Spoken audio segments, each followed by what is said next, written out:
Hello and welcome to another live edition of Bulls on Parade Talk, providing you with Houston Texans coverage 365 days a year. As always, I'm your host, Joshua Sines. To start today, I'd like to apologize for not delivering a podcast episode to you guys as I promised a while ago. To those of you that know me, I spend on Sundays. I'm normally awake since 6 o'clock in the morning. Then I go to church, and then I come home. And if I'm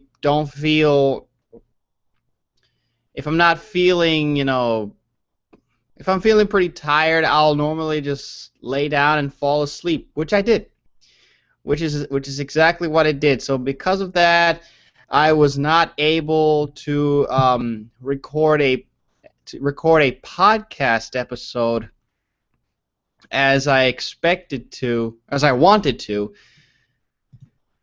and so that's why I'm here right now doing this video for you guys instead. I hope everyone understands, and I hope you don't mind while I go over my notes here in front of me regarding the Houston Texans' first preseason game versus the Arizona Cardinals, who I'm going to say right now should have made the playoffs last season. They should have made the playoffs last season. It is a travesty that they didn't. They deserved to be in the postseason last year. So with that being said, let's get into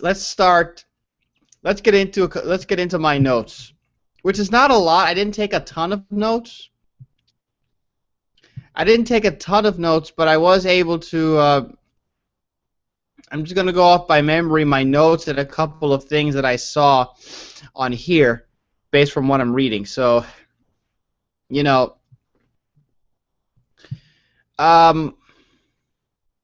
overall the performance was terrible. To use Coach Bill O'Brien's own word, it was flat out awful. It was terrible. Poor execution, didn't play as a team, undisciplined, you name it. Everything that could have gone wrong went wrong. It wasn't pretty. And it starts from the top down. There was miscommunication all over the place, and then everyone was so freaking antsy all the time.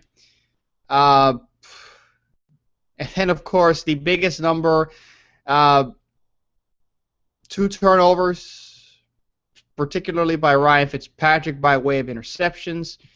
And the largest number, the biggest number out of all this, let me see here, are penalty numbers. My goodness, I can't remember the last time I've seen so many flags thrown in one game. If I remember correctly, and I have the number right here. Here we go. 23 total flags were thrown in this game. 23. 13 of them were on the Texans. Earlier in the game, it was a lot of illegal contact stuff thrown on the defense. Secondary was exposed last night. Particularly Brandon Harris. Someone sent me a message earlier today saying that DJ Swearinger struggled. Talk about struggling. How about Brandon Harris? Didn't anyone see how Carson Palmer just abused Brandon Harris? After Carson Palmer, the first time I noticed that Brandon Harris was getting beaten and exposed was the first third down completion Carson Palmer made to John Brown, his wide receiver. And they did that, they went back to that same route and receiver that Brandon Harris was covering multiple times in the same situation. And guess what situation that was, which is what I'm going to get to next. Third down. Third down coverage was just, oh my goodness. Third down defense was just, inexistent. I had no idea. I don't know if there was miscommunication. I don't know. I honestly don't know what to say in terms of third down, except for the fact that they got exposed. They did what good NFL teams do, and that is expose the defenses. They exposed the weakness in our defense, and that's the secondary. Now, we were able to catch. J.J. Watt was able to beat Jonathan Cooper to get a sack on Carson Palmer, but third down. But the Texans had trouble creating a pass rush with just 4 rushers. That worries me, especially. God, who the hell cares? Exactly. That's exactly right. But sorry about that, ladies and gentlemen. Oh, but if you look at the, let me see here. I'm gonna find the third down numbers here. I have the list right in front of me. Let me see here. Total first downs, third down efficiency. They converted 11 of 17 third downs, and 1 fourth down one, which was a quarterback sneak that was done by Logan Thomas later in the game. Overall, defense did show some flashes, some really good flashes in the running defense, especially up the middle, and just Jarrell Poe, he did his job at nose. Jared Crick did pretty good himself when he was in there. But still, though, they were not able to create a good enough pass rush with just 4 guys, and that bothers me a bit because when the moment comes where the Texans have to play, dime or nickel, they are not going to be.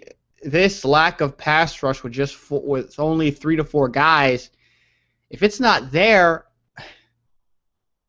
then that quarterback is going to have nothing but time in the pocket to to find anybody. And a lot of and speaking of being able to find anybody, once they found somebody, they need to do better work on tackling. I'll tell you that right now. There were a lot of missed tackles, and also I noticed right from the first series, some of the defenders were caught flat-footed. They were not in good pursuit angles from the very beginning, which is why so many big plays were given up right away. And that worries me. It really does.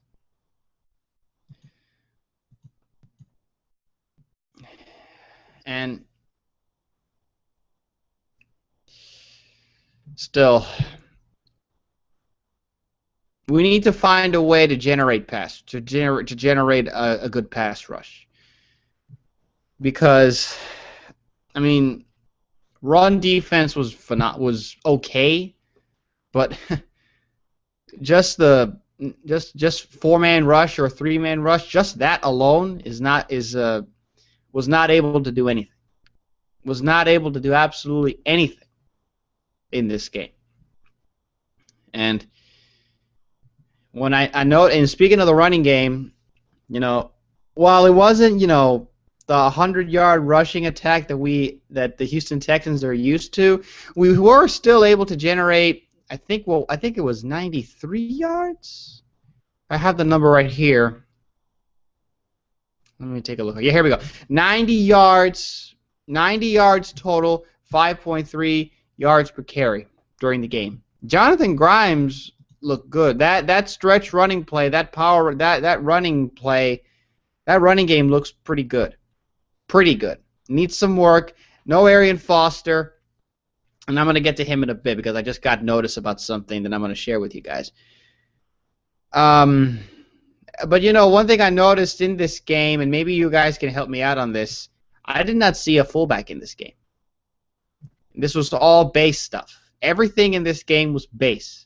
And even the offensive formations, I jotted down the two most common personnel sets that I saw. And it was 3 wide receivers, 1 tight end, 1 running back, and twin tight end sets. So 2 tight ends, 2 running back, 2 wide receivers, and 1 back. No fullback to be found. I don't think I saw a fullback in this game. Now, if I'm mistaken, please correct me. Please correct me. But I did not see a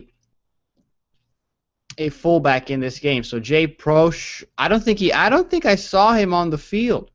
If he was on the field, it was very it was very limited because majority of the time the Texans were in shotgun with 3 wide receivers. They were in a lot of spread, and they were in spread a lot in this game. So no fullback. So maybe there will be more next Saturday. We'll see. But I want to see Jay Proche out there doing what he's been showing in practice. And you know, if the Texans were not able to execute base well on base, just on base personnel and base packages, imagine how they are when they start revealing more of when they try to start revealing more of their playbook. That's what concerns me. And someone at my church brought that up this morning when we were just talking, is that if the Texans were not able to execute this base personnel, this base packaging, this base offense and defense, you can only imagine how they might look when they try to open up the playbook even further, especially the backups. Because I have a feeling that Ryan Fitzpatrick is not going to get as much play time as he did in this past game, which, by the way, he played the entire first half. Because Bill O'Brien made it a point to try to establish a give Ryan Fitzpatrick a level of comfort for going into this week, this next week of practice and next game. And while I give Ryan Fitzpatrick a lot of credit for finding a little bit of a rhythm later in the game, he was not able to close the deal and put any point and get the offense in position to score points, which needs to be changed. That must be addressed if we're going to have a chance. It's I mean, if you look at the let me see here. I got the number. I have all my box score numbers in front of me. They were just zero. Sorry, everybody. I'm just going through the numbers and just seeing, 0 for 8 on 3rd down. There was. Yeah, it wasn't really pretty. 2 interceptions, 11 of 22 total. But Ryan Fitzpatrick, 6 of 14. Case Keenum, 3 of 5. Tom Savage, 2 of 3. And Ryan Fitzpatrick with 2 picks. Now, I give now the one guy that I really liked in this game was Alfred Blue. He's the real deal. He and Jonathan Grimes are definitely going to see some good quality time behind Arian Foster. Arian Foster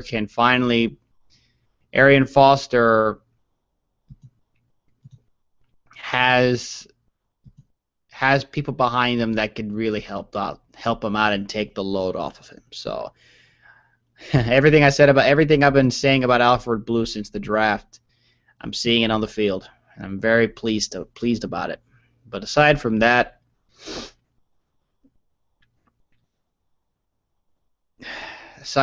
though, the biggest thing that concerns me big time, and Coach Bill O'Brien, and I mentioned this before, Bill O'Brien had made it a point to have a clean game in terms of execution and in terms of penalty-wise. As I mentioned earlier in the show, 23 total penalties thrown in this game.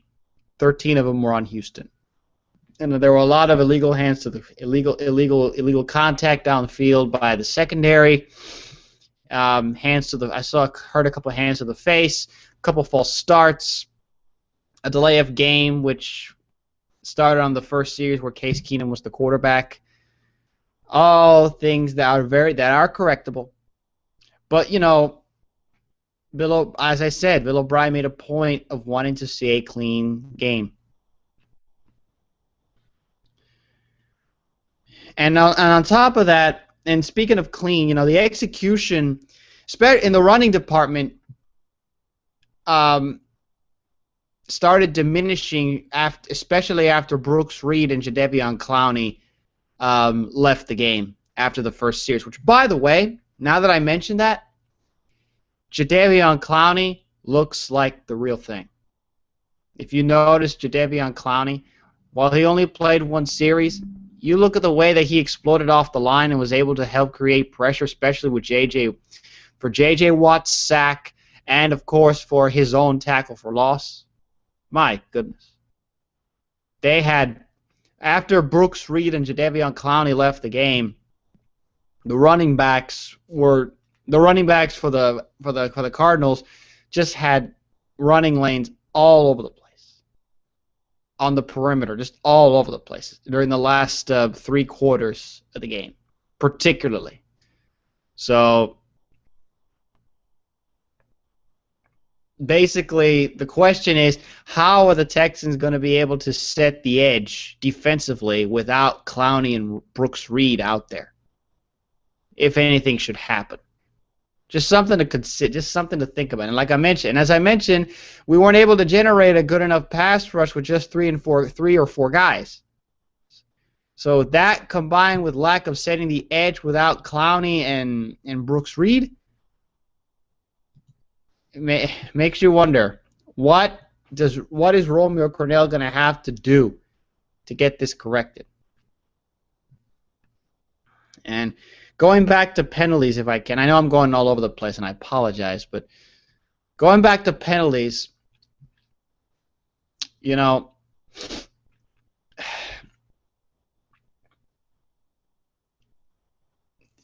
are a lot. And I've noticed this throughout all of preseason, especially from the first game, the Hall of Fame game. The refs have made it a point to they've made it a mission to look at the secondary and see and to call illegal contact more often. It's like I said, I've never seen so many flags called in one game, especially illegal contact. But anyway, and in Shiloh Kale, I don't know if anyone noticed, but Shiloh Kale, when he went down left the field with a leg injury, Drew Stanton just went right at him, or went right at his replacement. So clearly the secondary has a lot of holes. They have a lot of holes. Now, granted, there are some players that weren't playing. I don't think Jonathan Joseph, I don't believe, was out there. Brian Cushing wasn't out there. We didn't have everybody out there. And I'm going to get to injuries in a bit because, as I mentioned, there is some news from Bill O'Brien's press conference today that I want to get to. let me see here. I got my notes in front of me. And it was, and on top of that, you know, everyone talks about the offensive line's struggles last year. Well, they continue to struggle again because as I was reading throughout a couple of my notes about throughout training camp, Bill O'Brien continually tells players to stay on your feet, you know, stay up. But the offensive line, when I go back and I rewatch and I watch some of the blocking that they did, it was a lot of lunging and a lot of diving at defenders. There weren't a lot of planting your feet in the ground and actually driving them, actually driving their hands and driving their legs through them. They were more diving and just staying back, just waiting. They didn't like impose their will, especially in the passing game. So they need to take that mentality they have for run blocking and use it in pass blocking because, man, that is that's not. Oh yeah. I don't know. Offensive line continues to struggle, and there's just there was a lot of reshuffling then. I mean, if you look at this, Brandon Brooks still injured, Cody White sick, Will Yateman with a concussion, and now this offensive line is literally hanging on a thread because there is no consistency on this line. Because Xavier Zuafilo, if you notice, Xavier Zuafilo and the commentators pointing this out, he played more at left tackle than at left guard. And Alex Cupper, if you look at Alex Cupper, he was penalized a couple times and was overmatched when he was at right guard. Now, Brandon Brooks and Will Yateman will be returning to action at some point. We just don't know. We just don't know when, but the sooner the better. Because right now Alex Cupper looks kind of lost out there.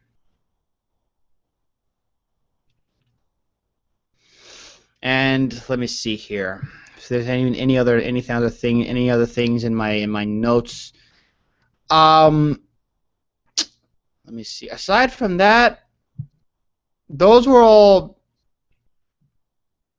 That was basically. And someone asked me a question earlier today when I got home from church, and basically tell me and asked me which quarterback looked the best to you.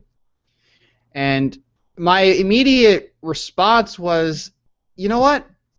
To me, it's kind of 50-50 between Keenum and Ryan Fitzpatrick. Now, Ryan Fitzpatrick didn't help himself.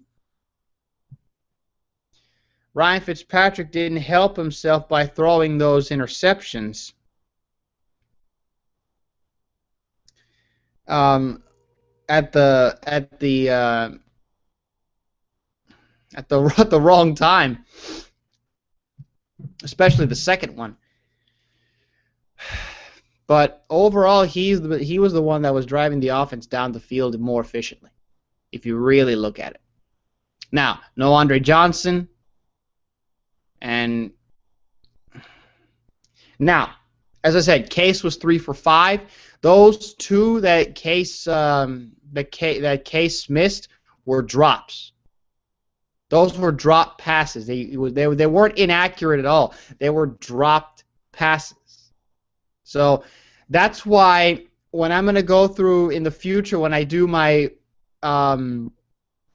advanced analysis of these games, I do completion percentage a little differently than how I don't record every single pass, and I look at every single pass and see what happened, whether it was a pass that was thrown away, a pass that a wide receiver had in his hands and dropped, a pass that hit the ground, a pass that went over the defender's head, an overthrown pass, an underthrown pass, a drop pass, a pass that was thrown away.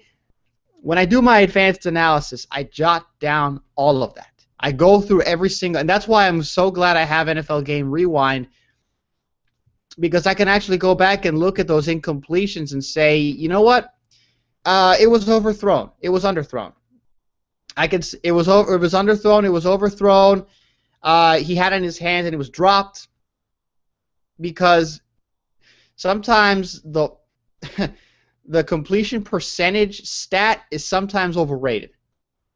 It's overrated, and it's improperly. It's looked at improperly because they don't take into account. And also the other thing too is the quarterback might have been under pressure and just threw the ball and just tried to get rid of it, and it wasn't. Which is what caused an incompletion. The incompletion. It's not necessarily a fact that an inaccurate throw. He was just trying to get rid of it. When it comes to looking at a quarterback, looking at a quarterback's overall performance, you have to, in terms of completion percentage. That's why I try to do those separately. I try to take everything separately. I look at everything. I look at all the situations that the quarterback was under, whether he threw it away, overthrown, underthrown. You got to look at everything. Because to me, they say, oh, he only completed 60% of his passes. He's not accurate. Well, let me ask you this. How many of those passes did the receiver have in his hand and he dropped them? Does that mean that he was does that mean the quarterback was inaccurate, or does that mean that the wide receiver just wasn't able to catch the ball? And there were a couple drops in this game. Same with last season. Same with last season when Case Keenum was in a quarterback throughout the regular season. It's not that he was inaccurate. There were drops, and a few of them were Andre Johnson. And I love Andre Johnson. Do not misunderstand my take, but he does drop some passes. Everyone does. Now, is it acceptable? No. And these wide receivers will tell you themselves. Dropping wide open passes, or dropping passes that are in their hands like this, just not able to grip it, or just falls through their hands. They'll tell you themselves that it's unacceptable. They will own up to that, and sometimes the quarterback will take responsibility for missing him, when in reality he put the ball on target. The wide receiver just wasn't able to secure the football. You have to look at everything when it comes to completion percentage. And that's exactly what I'm going to do when I present my advanced analysis for these regular season games. Once the season starts, I'm gonna give you guys the lowdown on all of that. So all this stuff with completion percent, where you see 11 of 17, and all that. I'm gonna break down every incomplete pass. Is basically what I'm saying. I'm going to break down every single incomplete pass and make my own advanced statistic for completion percentage, for the quarterbacks, for the passing game. And you'll see that, and you'll see why you have to look at everything, at the bigger picture, to truly grade or analyze a quarterback's performance, and why it's stupid to just look at the full completion percentage numbers and say, oh, he was inaccurate. Oh, look at that. He was look at that. He only completed 55% of his passes. He's not accurate. That needs to be up to 70. And I'm like, okay, how many of those were short routes? How many of those were intermediate? How many of those were long or deep routes? My point there, big picture. Look at the big picture, ladies and gentlemen. That's all I ask. That's all I ask. That's all I ask when you look at completion percentage numbers and say, you know what? Maybe there's more to it than meets the eye. Maybe the receivers dropped one. Maybe the pass itself was inaccurate. He completely missed them. You got to look at the big picture. So anyway, back to the original question. If they were to ask me who had the best performance quarterback-wise, quite honestly, just looking at overall, while Ryan Fitzpatrick threw more passes, and he threw two of those incompletions were interceptions. So if you take those out, and that's the formula that I'm working on right now. So, I'm sorry, 6 of 14. He had 6 of 14. Ryan Fitzpatrick had 6 of 14. 2 of those attempts were interceptions. So if you take those 2 out of there, then he completed 6 of 12. And I have to go back and rewatch the rest of them. But now I have to go back and rewatch the rest and watch the rest of the game and look at the rest of the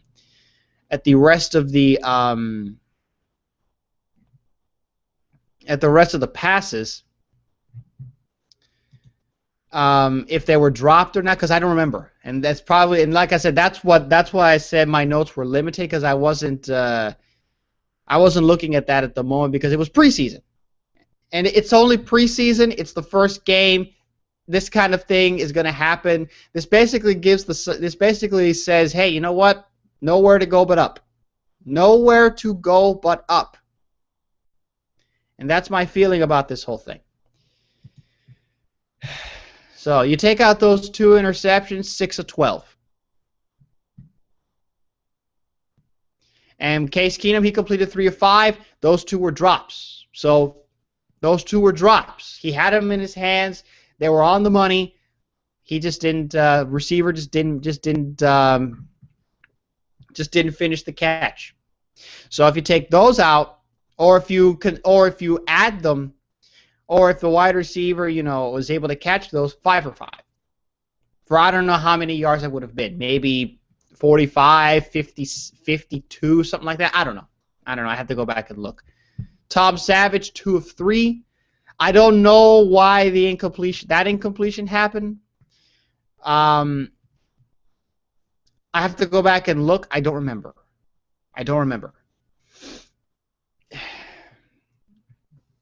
And speaking of wide receivers, Mike Thomas, real deal for a slot guy.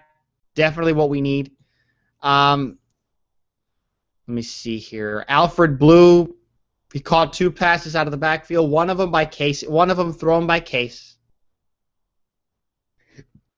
But definitely a big help in that.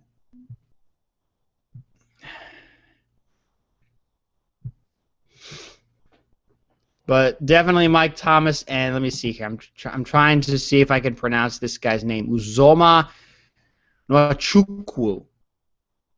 If I'm mispronouncing, my apologies if I'm mispronouncing the name, but I'm just trying to read it off the top of my head. But kid out of A&M, Texas A&M, he looked pretty decent himself. He only caught 1 pass for 15 yards, but he looked okay. He looked pretty good. You notice the one name that I haven't brought up is DeAndre Hopkins. He didn't even get 1 pass. I don't think he even got 1 pass thrown his way. And if he did, he didn't catch it. I honestly don't remember. I'm trying to see if I can find if I'm.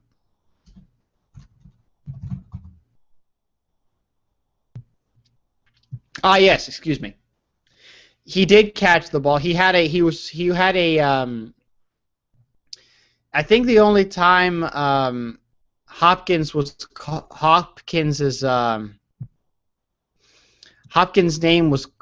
name was called in this game was in the second quarter. It was 3rd and 7 on the 48-yard line. Ryan Fitzpatrick in the gun. He threw it over the middle to DeAndre Hopkins on the 48. No gain. And there was a penalty thrown. And there was a penalty thrown in the secondary for illegal use of hands. So that's about the only time that DeAndre Hopkins' name was called in this game. And that's about it. Aside from that, he didn't really get anything else out of that. So he needs more targets. He needs more. He needs to. He's a number one receiver. While Andre Johnson's not there, he needs to be he needs to be looked at even further. And I'm sure Bill O'Brien will tell you that himself. And speaking of Andre Johnson, now that I got all those notes out of the way, now that I got all my notes taken care of, one more thing. DJ Swearinger, just a freaking beast.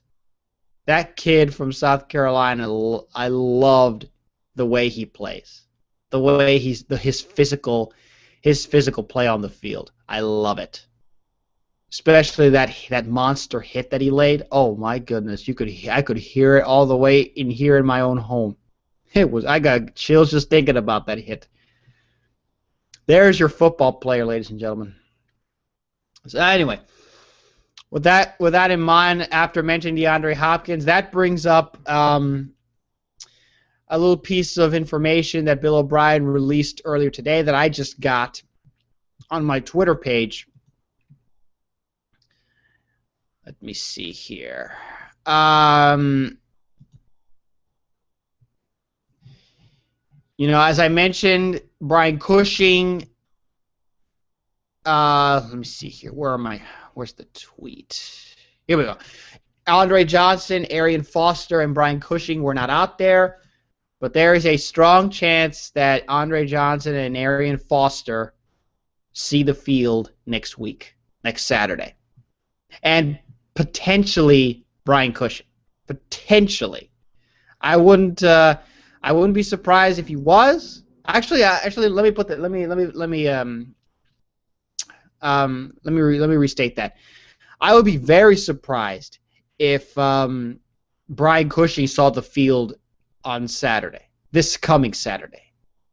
But Arian Foster and Andre Johnson, they are getting close to coming back to the field next Saturday against the Falcons here at home. And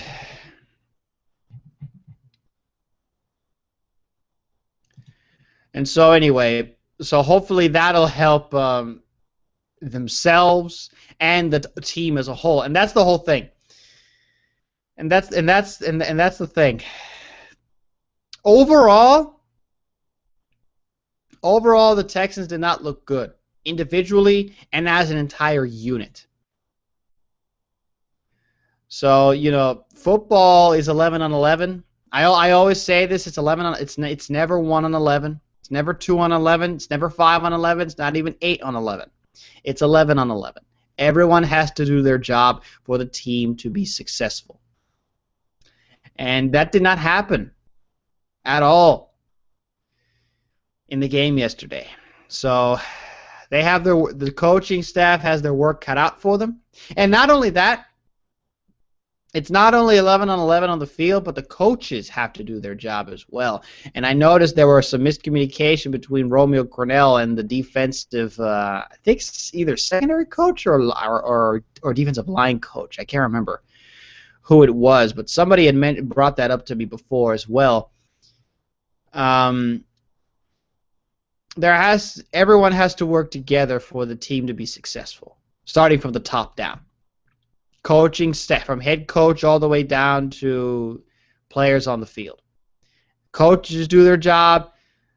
Coaches working together efficiently, players out there doing their job, working together efficiently. Good things are going to happen. It's the first game. I'm not worried. I'm not panicking. Was it sickening to watch? Yeah. But I also have to go back and remember it was base, it was vanilla. There was only like two personnel packagings two personnel settings. They only showed two formations or two personnel sets, so they didn't really reveal a lot. Overall, it wasn't the greatest performance you would want to see from a preseason game, but that's just it. It's preseason.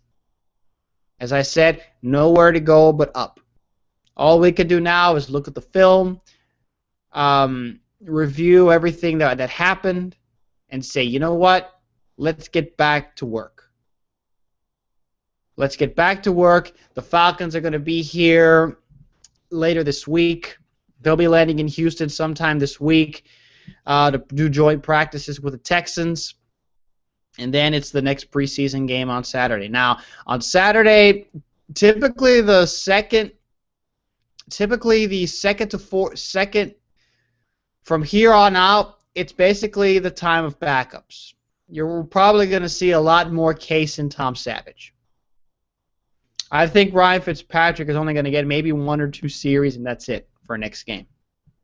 But I don't want to get into too many details until I know more, and I'm going to save all of that for the preview episode on Saturday. And I believe I'm going to do that preview on Saturday. Once I know more, I'll let you guys know. We have our work cut out for us. We got to go back to work. We got to look at everything that happened and say, okay, why did this happen? And nowhere to go but up. I'm not worried. You shouldn't be worried. I'm surprised I look at my Twitter page and I saw so many people already calling for Bill O'Brien's head.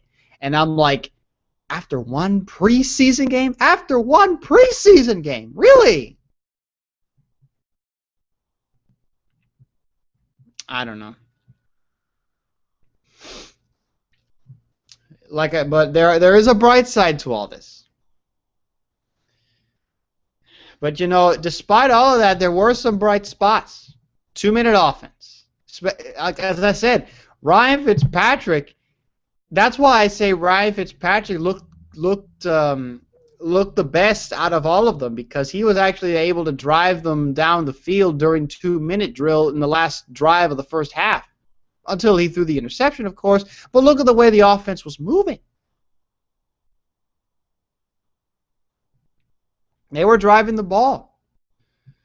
You know, J.J. Watt and Clowney, oh my goodness, Clowney is the real deal. And one thing that I don't think many people paid attention, maybe, first unit offensive line. While I mentioned the offensive line struggled, if you notice, Ryan Fitzpatrick didn't even get sacked. Didn't even get hit at all.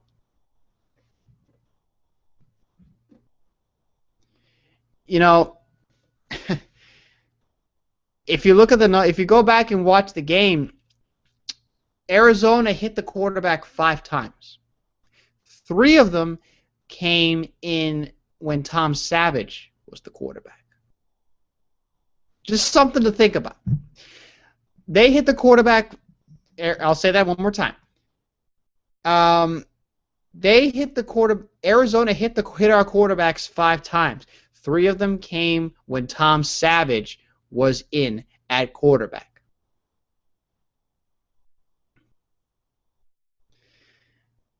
And so, first unit offensive line, I salute you, because y'all did a fantastic job protecting our quarterback and opening some running lanes for Jonathan Grimes. And speaking of running backs, Alfred Blue's the real deal. Definitely what we need. Definitely a guy that fits the system.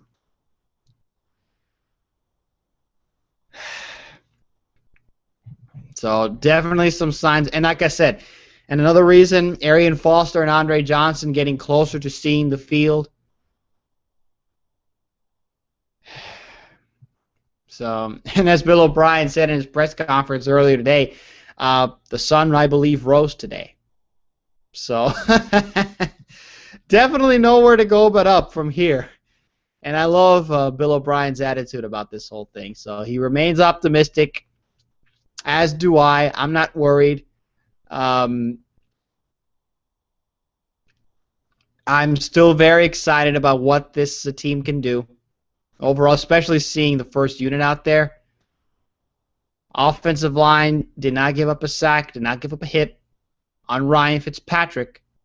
Ryan Fitzpatrick was well protected. And despite making some bad decisions, he was able to get rid of the ball effectively. Now, considering he had more attempts, but of all the ones that the quarterback, especially the top two quarterbacks on the depth chart did, they got rid of the ball fast. Just putting it out there. Just something to think about. The offensive line, while the second and third unit struggled, first unit looked really good. I will say that. Everyone's already chewing out Derek Newton. I didn't see anything. I didn't see Derek Newton struggle. I did not see him struggle at all. Now, he did get a false start penalty. Aside from that, he looked very good. I'm very impressed with this first unit offensive line. Now, once we get guys like Brandon Brooks and Will Yateman healthy, who knows? Who knows?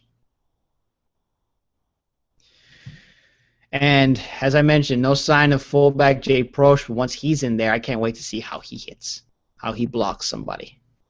That's going to be real fun to watch. So with that, I think I've pretty much exhausted myself out from notes from at this point. So before I start going too far, I think I'm going to wrap things up here on this edition of Bulls on Parade Talk. Thank you all so very much for watching. Before you go, leave a like on the video below if you enjoyed it. Always appreciate it. In the comments section, tell me what you think of the overall performance. What did you like? What didn't you like? Are you worried? Are you not? Are you panicking? Are you not? Are you already giving up on the team, which I would call you crazy if you are. But